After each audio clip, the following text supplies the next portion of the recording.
Kaixo, that's hello in Basque, and I've just arrived in the Basque Country. I've been to Barcelona and Granada, but this is my first time in this unique corner of northern Spain, right near the French border. The Basque people have their own language, their own culture, and are believed to be among the earliest modern humans to settle in Europe. With roots that deep, you know the traditions run strong, especially when it comes to food. This region is famous for its incredible cuisine, and I can't wait to find out why. I'm in San Sebastián, which is known as Donostia in the Basque language. It's a coastal city which sits right on the Bay of Biscay, and it really is the jewel of the Basque Country. It's known for its beautiful beach, Playa de la Concha, and its incredibly picturesque bayfront promenade, which is just lined with all these gorgeous Belle Epoque buildings. So it's a very elegant city. Yes, we are in modern day Spain, but the distinct Basque language and culture is a very big part of what makes coming here so interesting. It's my first time in the north of the country, so I'm incredibly excited to explore the history and the culture here.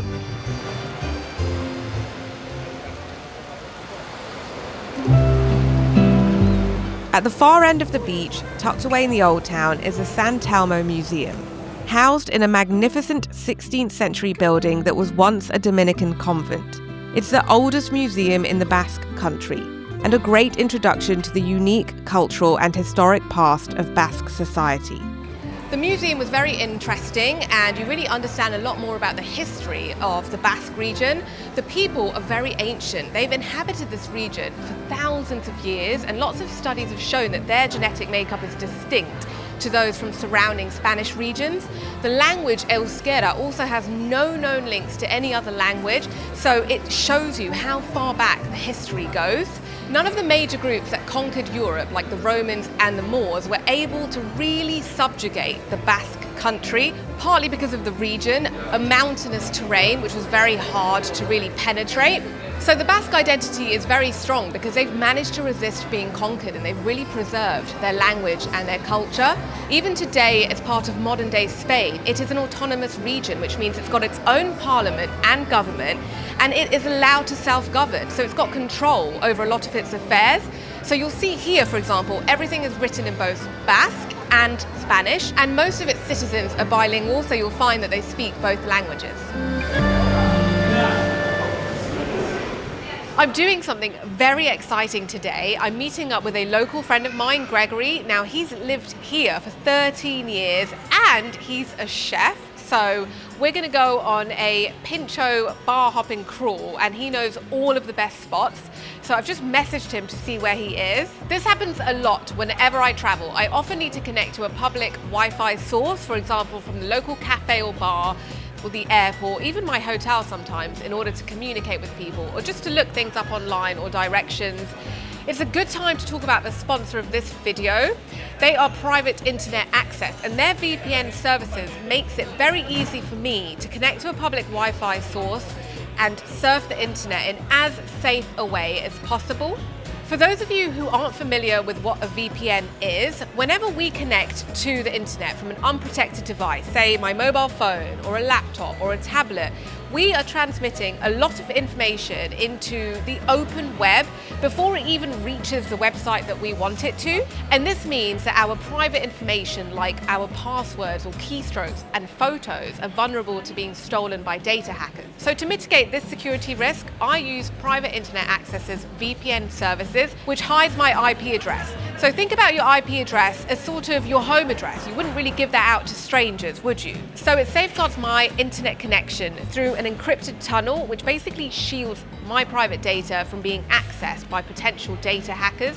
Also, have you ever wanted to watch a show on Netflix or Amazon Prime when you're traveling, and then you go to that show and it says it's not accessible in the country that you're in? Well, with a VPN, you're able to choose from a range of secure servers in lots of different countries, which means that you can actually access those shows when you're abroad. PIA's VPN services allows you to change your IP address to over 91 countries and all 50 US states. And I love the fact that you only need to get one subscription with them, and that covers all of your devices. And also it's available on all the different platforms. So Mac OS, Android, iOS. It's incredible. It's a good idea to consider protecting your devices if you haven't already, and I really recommend giving private internet accesses VPN services a go. You get 24/7 customer support and a 30-day money-back guarantee.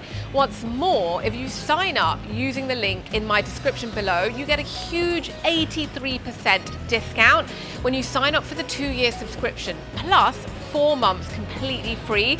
So that literally works out to $2.03 a month. And I think it's worth it just for the peace of mind you get when browsing the internet.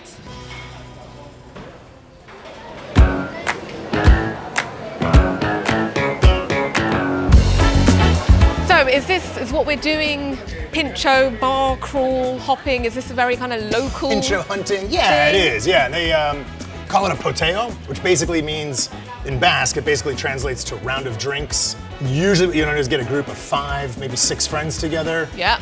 So it's never just one pintxo bar, it's got to be more than one. No, but numbers are important because you usually just have one pintxo, one drink at a bar, and 20 minutes later, on to the next bar. Okay. So it's hopping. So that sounds very fun. So that's why it's hopping, really. Yeah, totally. All right, so I like to start with something really traditional, really old school, and Bar GORITTI is a great example of that. It's been here for 98 years. Nothing has changed here in 98 years. But the word pintxo means stick, skewer, thorn. And so the original ones were like these guys right in the middle here. This is the most classic pintxo, the Hilda. It all started with this. When a wine salesman on a dare invented this little bite. He invented it? Yeah, he was dared by the barmen, and they said, make a snack for everybody in the bar, and we'll buy your wine. And I said, okay, what do you have? And they only had 3 ingredients. They had olives, pickled peppers, and salt-cured anchovies. So he grabbed a toothpick, and pop, pop, pop, invented this revolution. Pintxo was born. On a dare, by accident. Even though it's a small bite, this is packed with flavor. It is the ultimate amuse-bouche. It's a palate cleanser. It's going to make you hungry. It's got that kind of, yeah. It's going to make you thirsty. Briny. Yeah, absolutely. Muy rico. Muy rico. And then, observe, I know it seems like a faux pas, but your trash should go on the floor. Oh. Never go to a bar with a clean floor. Never go to a bar without grandparents. It's very important. Never go to the bar, a bar with a clean floor. Yes. Never go to a bar without a grandparent. Yes, you need grandparents in the bar and you need a dirty floor. Remember that there used to be no sneeze guards. The food was out in the open, and so you would never want to put trash next to a display of food. All right, the local white wine is called TXAKOLI. I start high, and I drop the glass. That's what I do. There we go. Ah, more or less. But you can see microfine bubbles floating to the top, creating a head, kind of like a beer. There they are.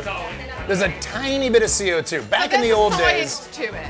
Yeah, definitely. There is a reason why they do this. Back in the day, this was farmhouse wine. It wasn't particularly good.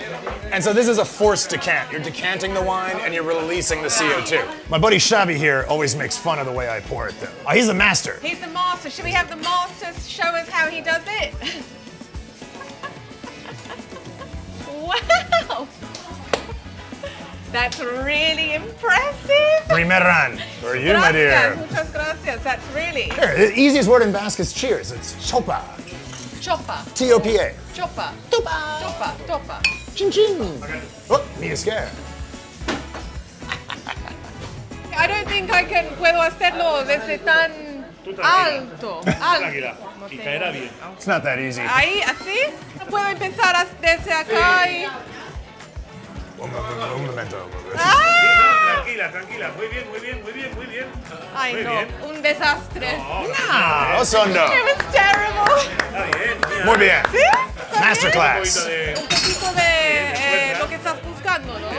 Gracias, maestro. Muchas gracias.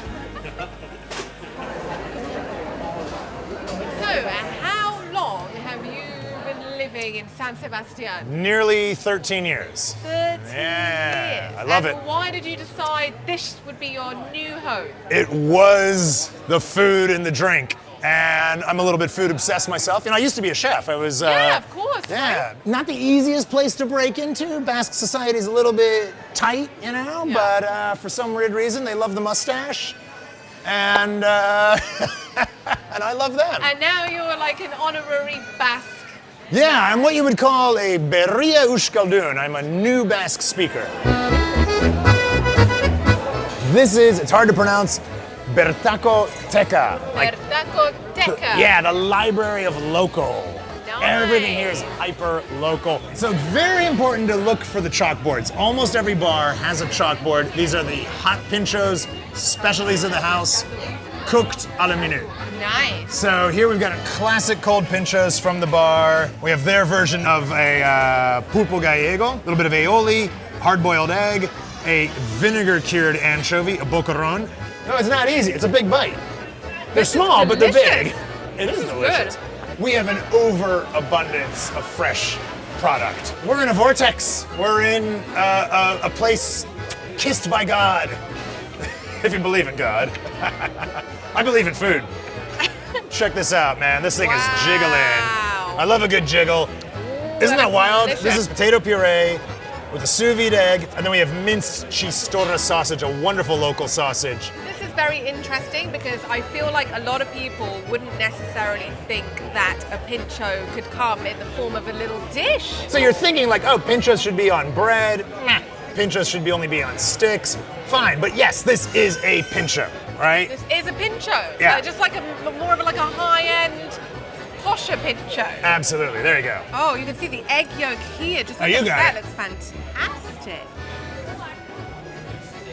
Oh, it's really good. That's amazing. It's an incredible. That sausage, a chistorro. Yeah. Barcatu. Ondo? Bye. Ah, this is Oyane. This is my girlfriend. Hi, nice to meet you. She's on her way to work. What a surprise. Oyane, you Yeah, are. that's a tricky one. Yeah, Gregory's Oyane girlfriend? Malini. Are you from here, Basque? Yeah, I'm from San Sebastián. From San Sebastian? Nice. So that's how you got so good at That is one of the ways. She And, did play. It's how I got so elegant. She made this coat. Oh, you're a designer? Yeah, like I have a brand actually here nearby from, that's what I do is like modernized Basque traditional clothing. So like your cool little jacket combo here, The kaiku. inspired by the Basque sailors? That's it. That's very cool. Very good, Malini. Yeah, it's amazing. Do you know what this one is? Merluza, no? Exactly. This is one of their award-winning dishes. Hake in English. It's a wonderful white fish. You have an incredible consomme, and I believe you have a little bit of papara. That's the jowl of a pig.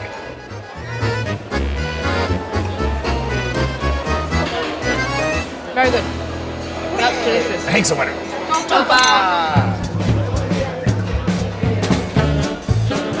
All right, the best way to end a pintxo crawl is with something sweet. And everybody knows the #1 pastry in San Sebastian, the Nouveau Classique cheesecake. The Basque Basque cheesecake. These are the guys that started it about 30, 35 years ago. It is a new classic.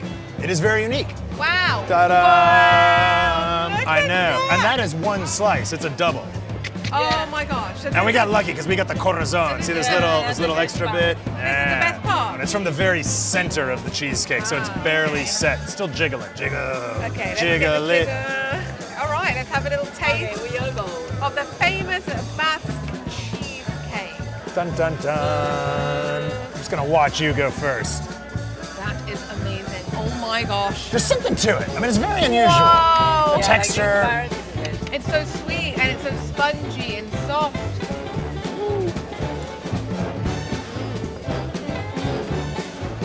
That is a perfect finale to this pintxo crawl. Seriously.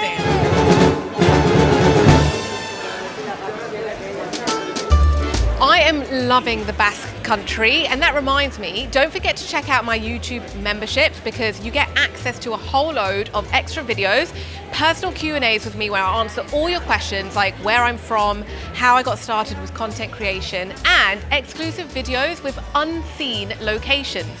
So there's one coming up soon all about Bilbao, which is the biggest city in the Basque Country, so you don't want to miss that. Sign up to memberships, the link is in the description below.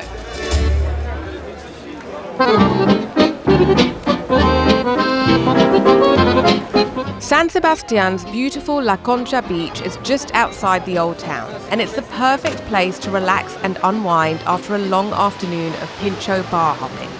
So apparently in the mid-19th century you had Spanish monarchs, so like the Queen, that would come over to San Sebastián and essentially holiday here. So they loved the beach, the temperate climate, because it's a lot cooler in the north than it is in the south of the country. So it started to become a very sort of royal holiday destination. And of course with that, it brought a lot of tourism. It attracted a lot of tourists that were visiting. And you know, you had people coming over from France and the United Kingdom. So really, that's why San Sebastián ended up becoming this sort of resort town. And today, you kind of see the legacy of that. You see the beautiful buildings that back the beach, and it's very regal. You also had Biarritz in France, which was very close by, and that was already a sort of European summer resort magnet. So they're quite lucky really, because if it wasn't for the fact that the Spanish monarchy took a liking or took a shining to this city, it probably would have ended up becoming just very industrial as a more of a commercial port city than anything else. And of course today you have so many tourists that are still enjoying the beautiful sea. You've got the Cantabrian Sea and it's absolutely stunning.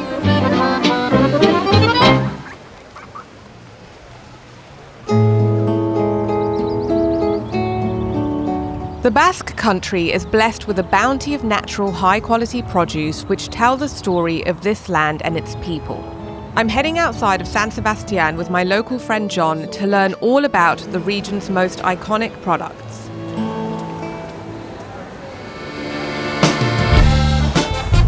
Angelica, so welcome to my town, Zarautz, which is a very pretty surfing town. And this is the old town. This is the old town. This is Cale Nagusia, where we have also like a medieval towers and beautiful bakeries and so on.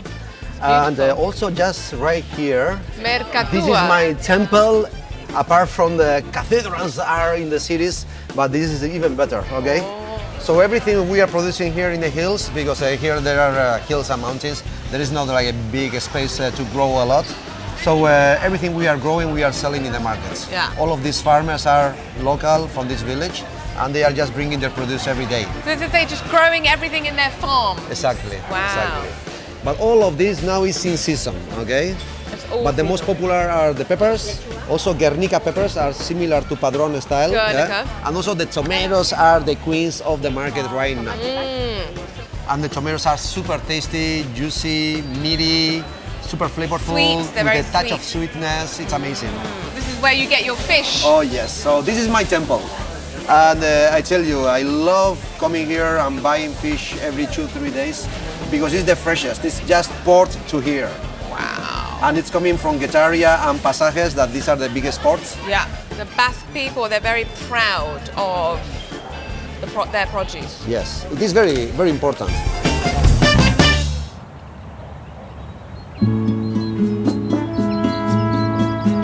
The hills surrounding San Sebastián are dotted with vineyards producing the much-loved fizzy local wine called TXAKOLI. And John's taking me to Amez Toy, one of the oldest vineyards now in its 6th generation.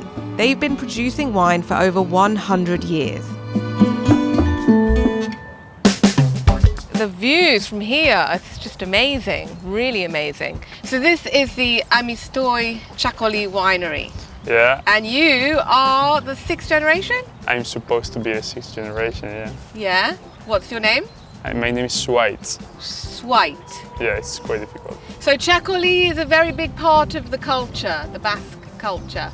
Yeah, it is. Many years ago, they were like particular people, like they only make wine for their homes, their family. So it was more like a family thing. It wasn't so much selling it before. Yeah, and then after that they started just selling in the village, in the town, then we expanded in the region, like in the Basque Country, and then we started exporting US and many countries, yeah. And so it was your family a long time ago that started the winery? Yeah, so this one is not that old, but the brand and the family is quite old, so it's quite cultural. Wow, amazing. So there's a lot of tradition and history. Yeah. And you're continuing that? Yeah. Are you happy about that? Yeah, yeah. Yeah? Yeah. Continuing the dynasty or legacy. Yeah. Hey guys, how are you? Where did you come from? I come from the vineyards. And I'm bringing you one bottle of Amestoi TXAKOLI. Wow, look at that. Yeah. Amestoi TXAKOLI. Beautiful bottle. Fancy a glass? Yeah, looks very good. All right, so we are in your hands. Wow. The grape, is this native Yeah. to this part of... Yeah, it's native. So the thing here is that this is the traditional one, so the one that has the most history. All the wines that we basically elaborate nowadays, basically it's called Ondarabi Suri. Yeah, so we have Ondarabi Suri and Ondarabi Belta. In Basque, Suri means white and Belta means black. So, for example, we make rosé, it's 50% Oh, you can make white grapes, rosé. 50% red grapes. Topa! Topa. Topa.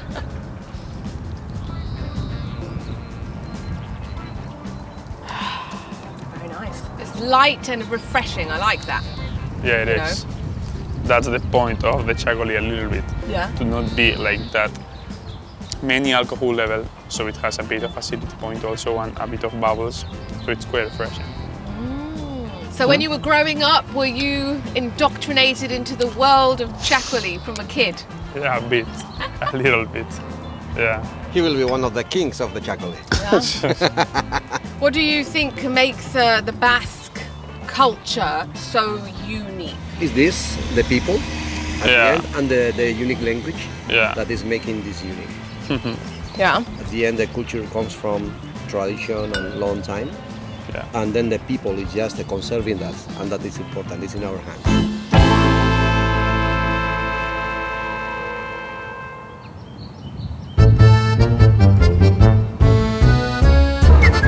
For locals, lunch on the weekend often means heading to a sidreria, a cider house, for the most quintessential of Basque experiences.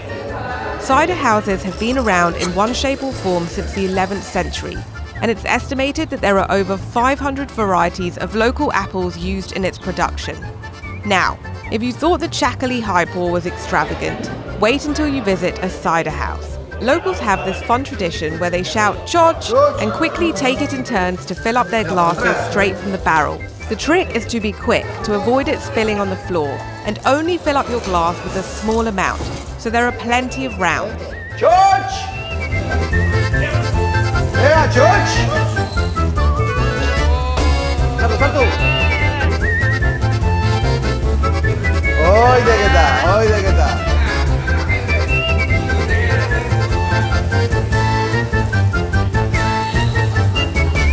And this the way. It's not only about the cider though. Drinking here is always enjoyed with a traditional cider house lunch, featuring the emblematic dish of txuleton, a Basque specialty of enormous hunks of T-bone steak from older cows cooked over hot coals just enough so they're crisp on the outside and blood red on the inside. So this is the chuleta. De vaca. Yeah, quite rare. Wow, yes, that is rare, isn't it? Look at the color. You see all the reds?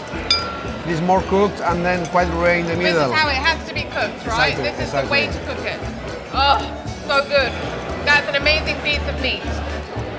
Topa! That is something else.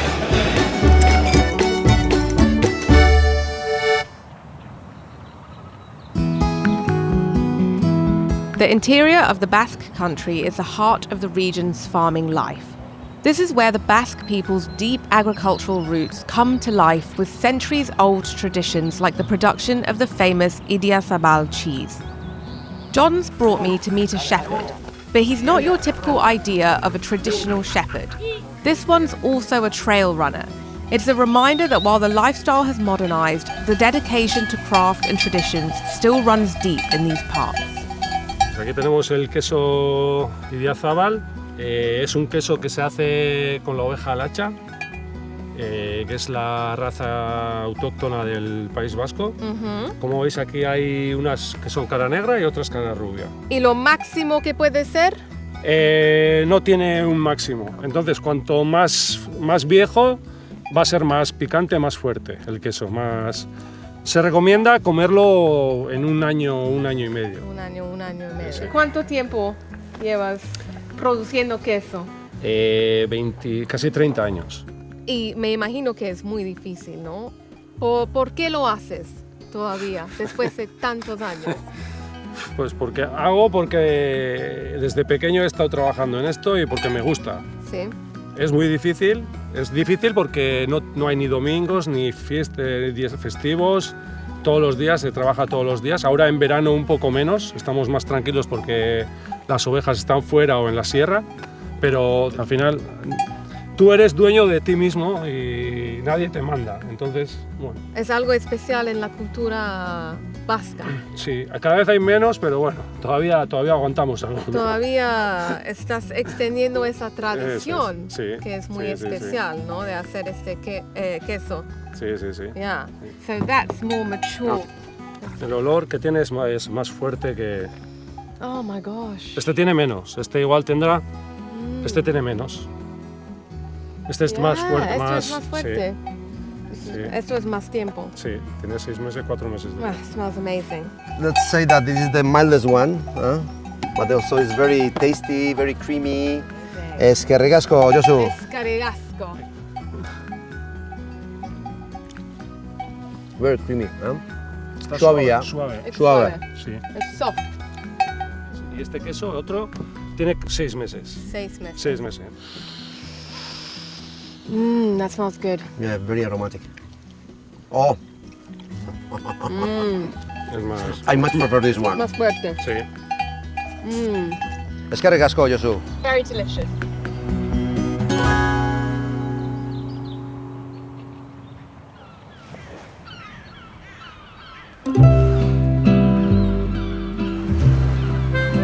I'll admit it's hard to tear yourself away from San Sebastián, but just a little way down the coast is the beautiful fishing village of Getaria, home to one of the most memorable food experiences in the world. Every day, fishing boats deliver the day's catch to the port, where they're cooked up by traditional family-run restaurants on massive outdoor grills and flipped over using wire baskets shaped like fish. It's a delicious tradition that shows just how deeply the Basque people value their fishing and culinary heritage. The sea has played a crucial role in the Basque identity, and Juan Sebastián Elcano, who was from this coastal village, was actually the first man to circumnavigate the world. It's often said that the Basques were the first Europeans to arrive to the shores of America, even before Columbus did. They knew where to sail to find plentiful shoals of cod off the coast of Newfoundland, which is in Canada today. They just didn't tell anybody.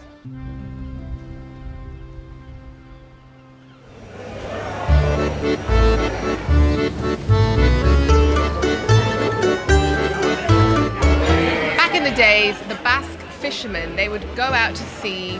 Sometimes they'd be out all night or all day, and of course they'd come back to shore hungry and thirsty. So what would they do? They would go to a taberna, they would go to a bar, and they would drink. But actually they were the ones that had open air grills on their boats, and that's how they would prepare their fish to sustain them during these fishing trips. So what they would do when they came to shore is they would go and they would have a drink with their other fishermen friends, and the owners of these restaurants started to build these grills outside in order to let the fishermen grill their fish and of course stay longer and drink more.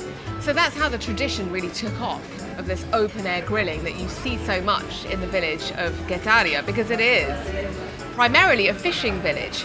This is a traditional Basque dish which is called changuro al horno. Changuro is a fresh spider crab, And essentially what they do is they scoop out all of the spider crab meat and they combine it with a very rich and flavorful sauce which has got onion, garlic, tomatoes, parsley and white wine. So they kind of emulsify it and then they spoon it back into the shell and they bake it, top it with some breadcrumbs, and it is just best enjoyed with some crusty bread and a crisp glass of white wine.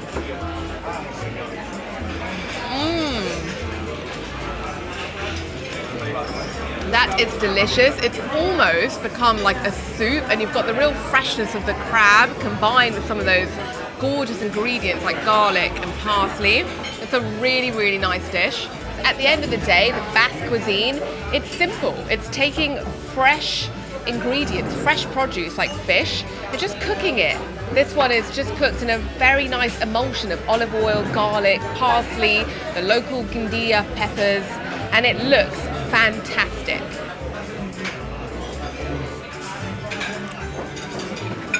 That's a beautiful fish, cooked to perfection on the grill. What a meal. And with the view of the port, it really is the perfect setting.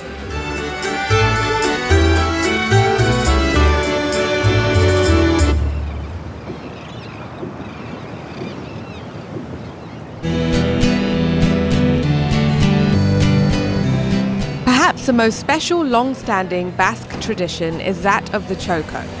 Private gastronomic societies often hidden in plain sight. They're not places outsiders frequent. These are sacred spaces, meant for members only.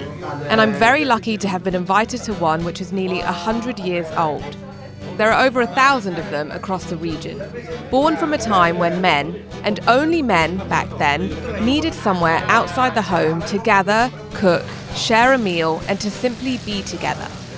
Van a tener que, indoctrinar porque es mi primera vez en una sociedad. Es igual que en un restaurante. ¿Sí? Pues estrellas Michelin, es comer. No hay reglas especiales. No hay nada. No. Lo que tú quieras, tú haces lo que haces en tu casa. Todos son amigos por mucho tiempo. Sí, así es. Muchos años. Muchos años. Desde niños. Gracias. 22 años vienen todos los viernes. ¡Wow! ¿Y por qué empezó esto? Inicialmente la gente cuando salía de trabajar por la tarde, a las 5 o 6 de la tarde y esto, tenía costumbre de ir a merendar a sidrerías. Entonces, con el tiempo, algunos pues empezaron a decir, bueno, pues todo lo de la sidra y eso, en vez de que nos pongan en un bar, ¿por qué no empezamos a hacerlo nosotros? Y poco a poco la cosa es como siempre. Bueno, pues un día uno dijo, ¿y por qué no hacemos la comida aquí? Y uno dijo, hace falta un fuego, hace falta un no sé qué. Y empezó poco a poco pasando a eso. Sí. Ahí desde entonces, mira, siempre. Mi padre, que en este momento, si estuviera vivo, tendría 100 años. Él siempre, cuando salía de trabajar, solía ir a una sidrería a merendar. De ahí la cosa. Wow. Pero es un proceso largo, muy largo, mucho tiempo. Es más, aquí muchos, sus padres eran socios de aquí ya, anteriormente. Primero sus padres, luego los hijos. Y luego los que tienen hijos probablemente ya hayan legado a sus hijos. A sus hijos, a la sociedad. Todavía va a vivir esto un poco. There are some unspoken rules of gastronomic societies. Once members walk through that door, everyone is treated as an equal, no matter their social standing. Members take it in turns to take on the role of chef for the day, buying fresh produce from the local market and cooking for the group. The CHOEKOs are stocked with plenty of wine, beer and cider, but works on a system of mutual trust, with members all contributing to the cost of ingredients and drinks without strict oversight. Una cosa que se suele decir y se dice en toda España, ¿eh? Sí, pero palabra de vasco. Palabra de vasco es... Como diciendo, si un vasco te ha dicho que va a hacer eso, lo va a hacer. Lo hará, pase lo que pase. ¿De dónde vino eso? Como la comida, lo más Pero sencillo. por lo más sencillo. Lo más sencillo. Es una historia. Tú eres parte de una historia.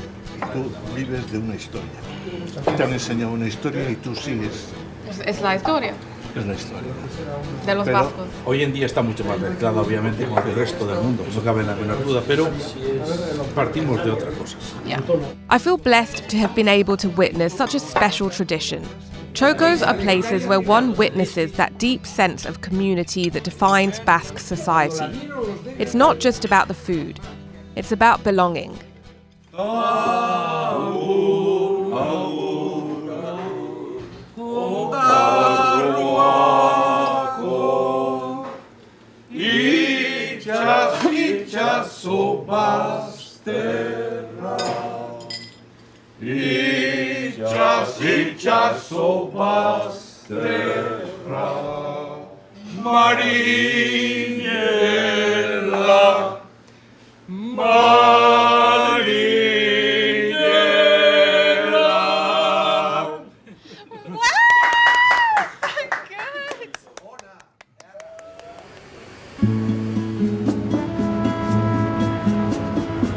The Basque Country is like nowhere I've ever been. Breathtaking landscapes, towns full of charm, and the culture is so unique. There's a deep connection to both land and sea, with traditions rooted in every dish, every song, and every gathering. The people here are warm, passionate, and incredibly proud of who they are. And once you've experienced what they've created, you understand why. When you come here, you get more than just a vacation. You get a glimpse into a way of life, one that has stayed the same for thousands of years.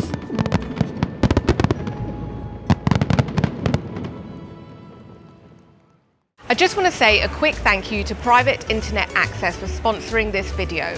If you want to take control of your digital activity with a VPN, you can get 83% off and enjoy 4 months free by using the link in my description below or the QR code on screen now. You can thank me later.